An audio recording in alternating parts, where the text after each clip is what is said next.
What's going on, guys? Ted from Immersion here, and it's time for what's probably going to be the shortest D&D weekly update I've ever done. So if that interests you, stay tuned.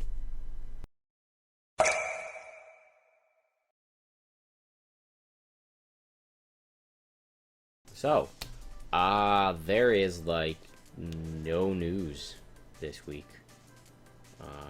But let's jump in. Acquisitions Incorporated number 3.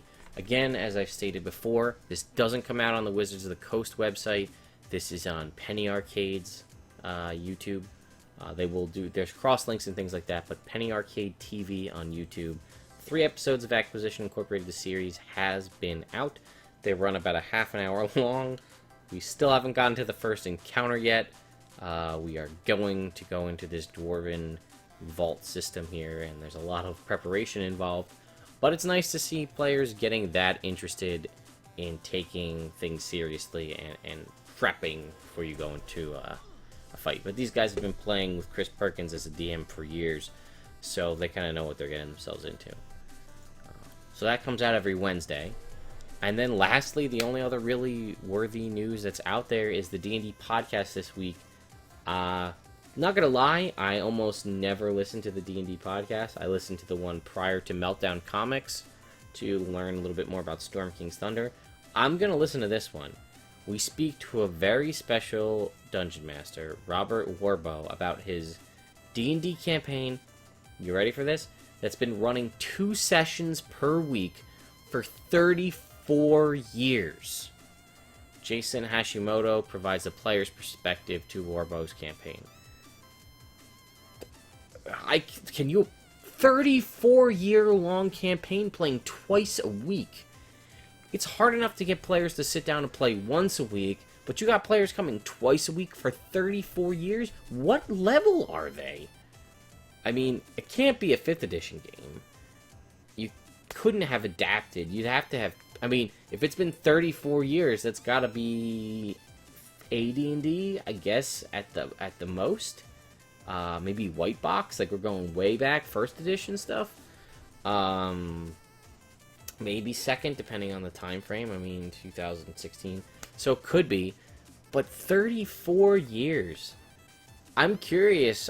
This is boggling my mind. I have to listen to this podcast to know what it's about. How do you keep that many players? I don't know how many players there are. It could only be 2 players, and that could be why it's been 34 years, because he can only do so much. But 34-year campaign, you have to love being a DM to be have this awesome crafted story and things like that to run it for 34 years and to still keep players engaged. I'd be interested to see. With that, you could have transitions of characters to their character's offspring, and that could be a thing in real life. You started playing as, a 20-year-old, and, you moved away from the game, but your character's son comes in or daughter comes in to play, and it's your actual son or daughter because it's been 34 years. How crazy is that concept? I'd love to do this. I'd love to have a campaign where I could have a set group of friends and just go forever. Obviously, I'd love to play in it. I'd love to DM it as well if I could get people to stay that engaged. But how are you still providing new challenges? You must the experience rewards. I would imagine if you're doing experience rewards, have to be so low, so that people don't level up. I mean, again, older editions, epic levels were a thing, so you could be in the 20s and the 30s even, level-wise, but still. Just mind-blowing. But anyway, guys, that's it. There's not much other news other than that for this week, so if you like this video, you can click down here below to subscribe to the channel. I put out this kind of videos every week, along with all these other videos you see here on the right side of your screen. Up top is Know Your Role. This is my weekly Tuesday stream where I run a campaign and have some of my friends play upstairs in my living room. Soon to be down here in the basement once I finish building my gaming table. But this week, let's see, we did a lot of role play stuff. Interesting stuff. Met some new characters. We saw some older characters that we hadn't seen in a while. I brought a prop to the game, which freaked everybody out, so that's pretty cool. If you're interested, you can check that out. Or just check the Twitch highlights. I highlighted just that scene. Kickstarter Spotlight here in the middle is... I'm completely blanking out on what I did for the Kickstarter Spotlight.